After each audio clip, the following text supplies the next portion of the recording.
So yun, nakaronda position na sila.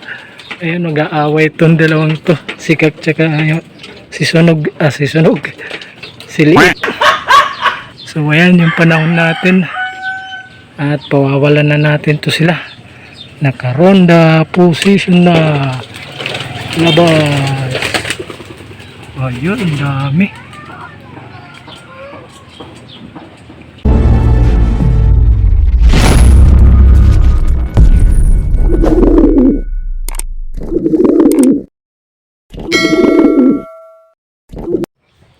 Yo, Shinobi Pigeon TV nagbabalik ulit. So yan, for today's video ay tapos na ang Bartolina mode ng ating mga warriors, kaya parorondahin na natin sila sama-sama.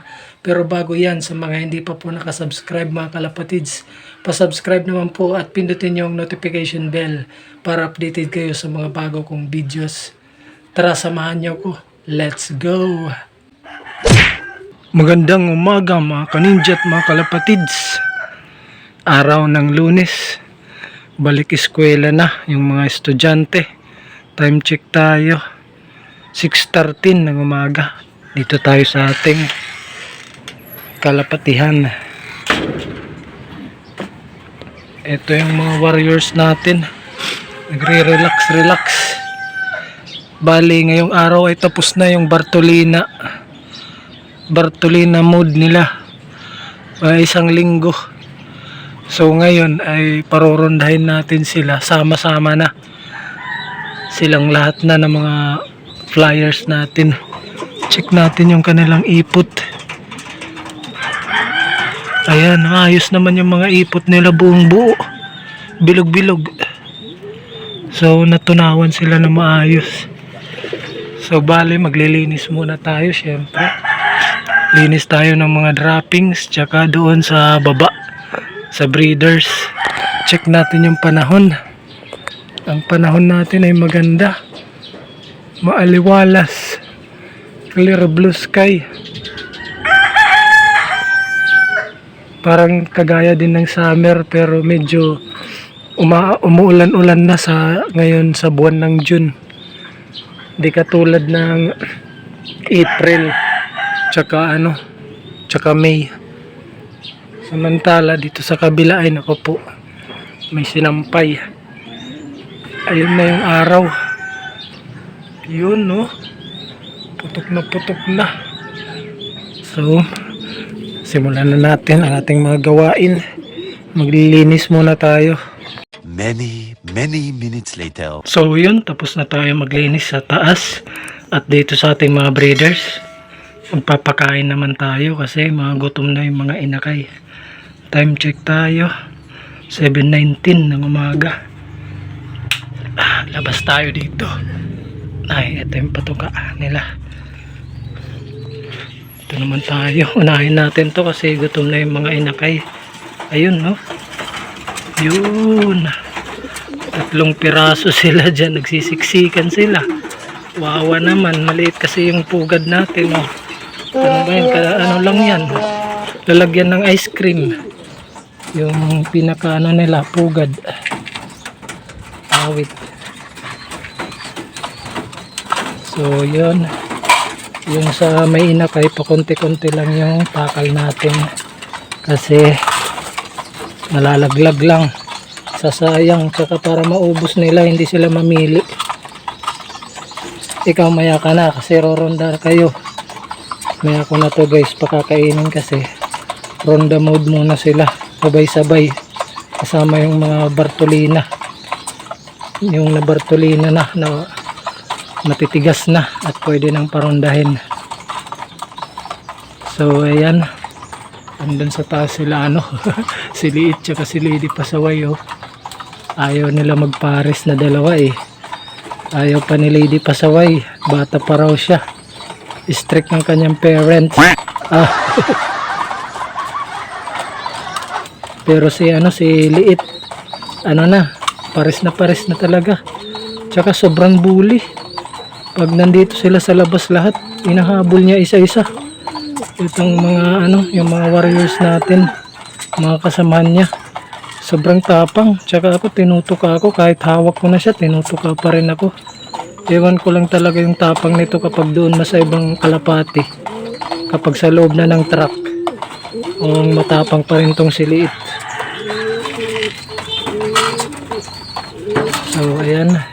Ingat-ingat lang. Baka malaglag yung ano natin. Dalawa lang kasi yung isa. Camera yung naghahawak.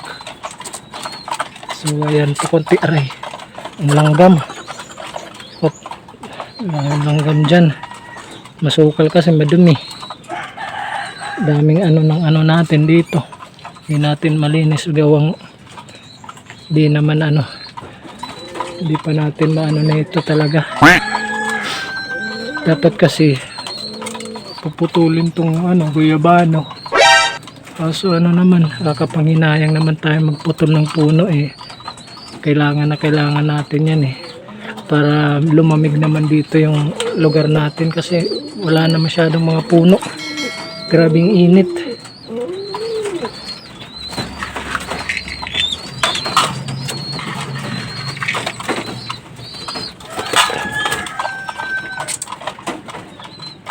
So ayan, anuin na lang natin ang painumin tapos nilang kumain. So doon naman tayo sa taas maya maya. So ayan, dito na tayo sa taas sa ating mga warriors. Parurondahin na natin sila. Time check muna tayo. 8:07 na ng umaga. Dito si Liit. Nandito rin si Kak. Ito yung ronda nila. Sama-sama na.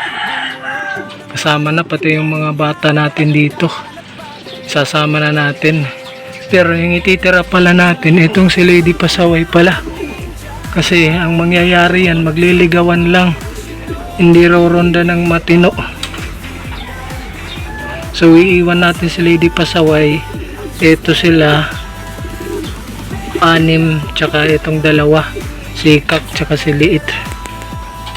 Ilagay ko muna sila sa training box. Ang hirap lang ganito eh.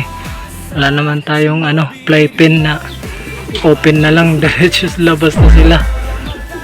So yun, nakaronda position na sila. Ayun, nag-aaway itong dalawang to. Si Kak tsaka si Sunog. Si Liit. So ayan yung panahon natin. At pawawalan na natin to sila. Nakaronda position na. Laban. Ayun, ang dami.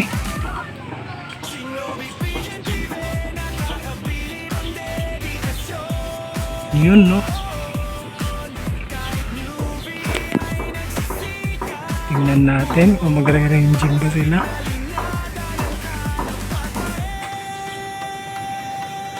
May buwelo pa. Miikot muna.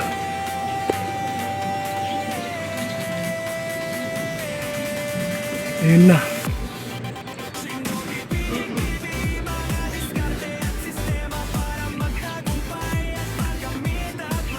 Saan naman kaya yung ruta nila ngayon? Unang ano nila yan. Unang pakawala sabay-sabay na. Ayun na. Ako, di natin makunan kasi dito sila sa banda sa may likod. Ikot-ikot.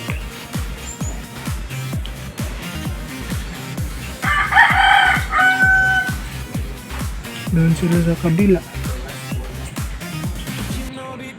Wala tayong ano doon, view. Dito yung magandang view natin. Ito yung ano ko. Dati may flag dyan sa taas.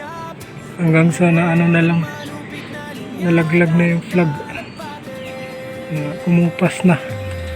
Nawala na mga warriors natin. Sige nga, dito nga tayo sa kabila.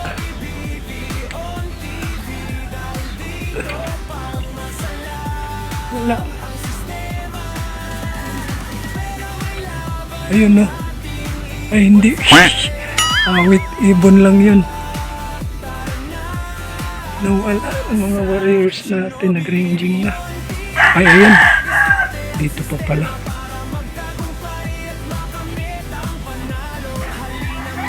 Dito pa pala sila. Hindi lang natin na nasaktuhan na yun.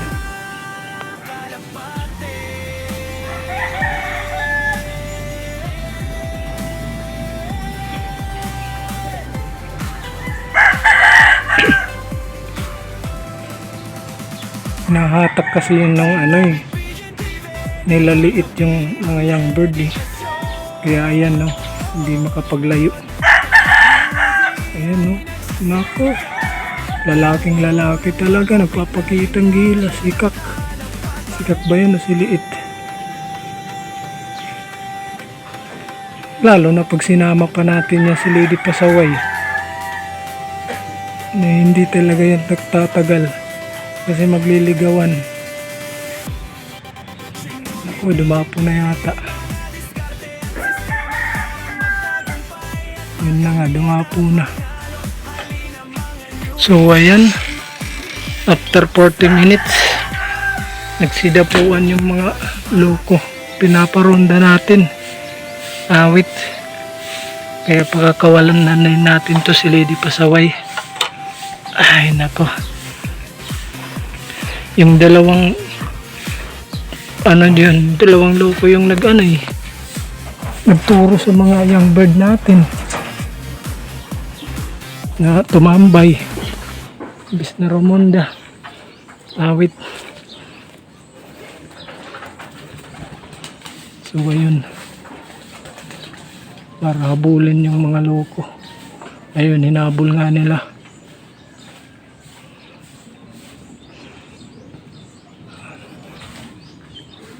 Ayun na, 4 lang.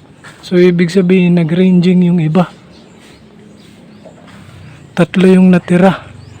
So ibig sabihin yung 5 nag-ranging. O kasi 4 lang yun nandito eh. 3 yung natira kasama si Lady Pasaway.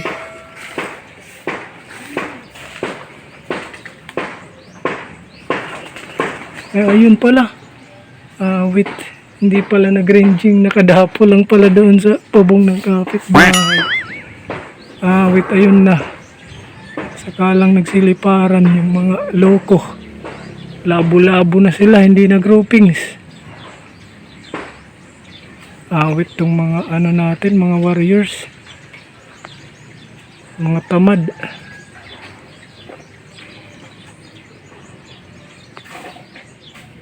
Tinuruan maging tamad tong mga to.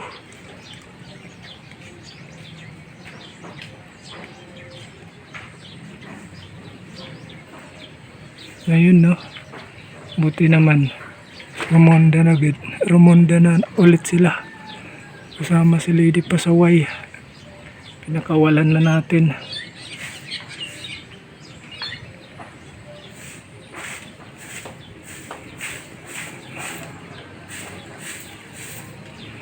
Doon sila banda nag-iikot.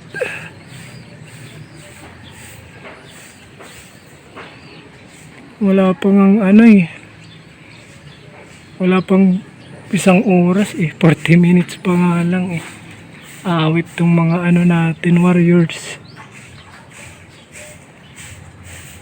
Sana nagpunta yung mga yun.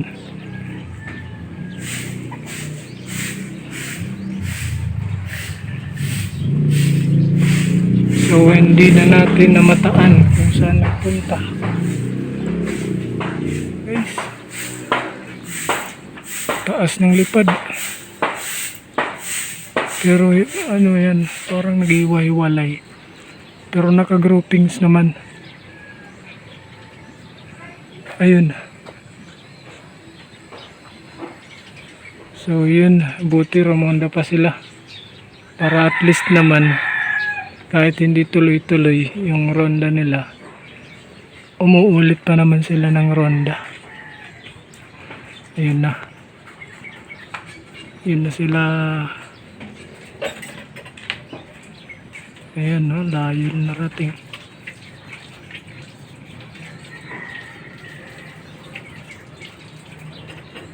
Saan yan lalabas? Ayun, doon pa sila.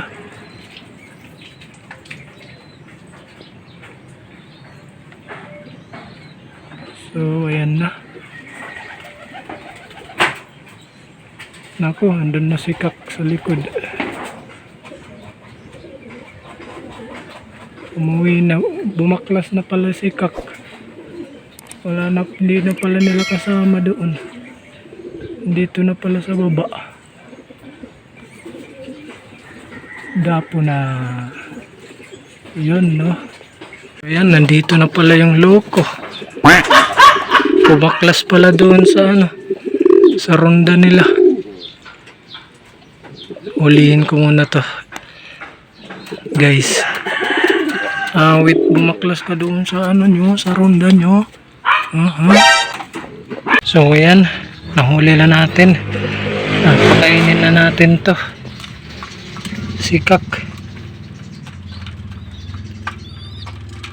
1 day 1 eat lang yan siya.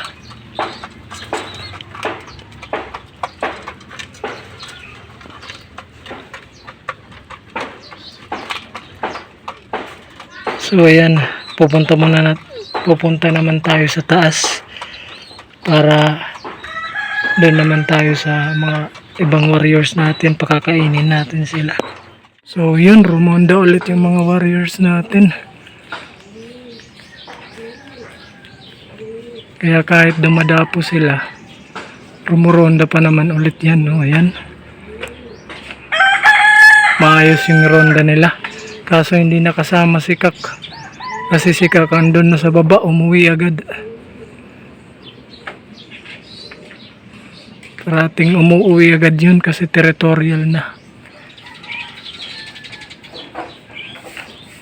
Yan, maganda din yung ano nila. Yung ikot nila. At ano na, tirik na yung araw.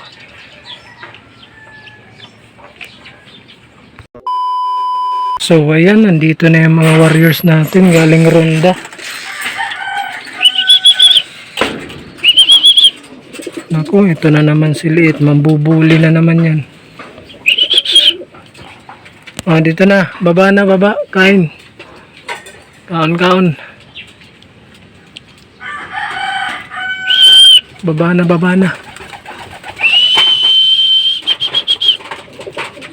Dito na sila, oh.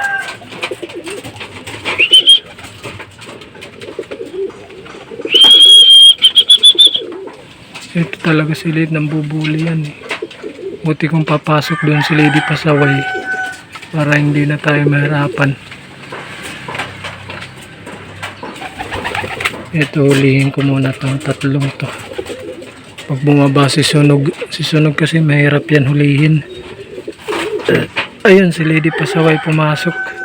Buti naman, uuhaw eh. Yan, buti pumasok para wala nang habol-habulin tong si bully na Liit. Ayos lampas, din sila, alas 10. Hindi man tuloy-tuloy yung ronda nila, okay na din yun kasi tirik yung araw. Mayroon pa doon sa taas. Sino yung nandun? Dito si Sunog. So ayan guys, nandito na sila sa loob, pinakain ko na, pero may pasaway tayo doon sa bubong ng kapitbahay, si Sunog at yung isa nating banded. Sino kaya yun? Kasi nandito si ito si Bulacan, so ibig sabihin mag-nestmate yung dalawang yun. Naku po, mag-nestmate na mga pasaway. Nagkakaparehula. Parehong pasaway yung mga yun. Hindi sila kakain. Pagka ganyan na mga pasaway, wag na pakainin yan. Maya ng hapon yan sila. Pag pumasok sila. O kung hindi sila pumasok, pag nahuli sila dito. So ayan, tirik na tirik yung araw. Grabe. Init yung panahon. Hayaan na muna natin yan sila dyan para makapag-relax. So yun nga. Yun na muna yung update natin dito sa ating loop, sa ating mga warriors. At yun nga, maromoronda na yung lahat ng ating mga young birds. Pati yung mga bata. Sa mga hindi pa po nakasubscribe, pasubscribe naman po mga kalapatids. Dito sa Shinobi Pigeon TV, ang unang pinapalipad ay ang pangarap bago ang pakpak. Happy flying! Bye! Pigeon TV.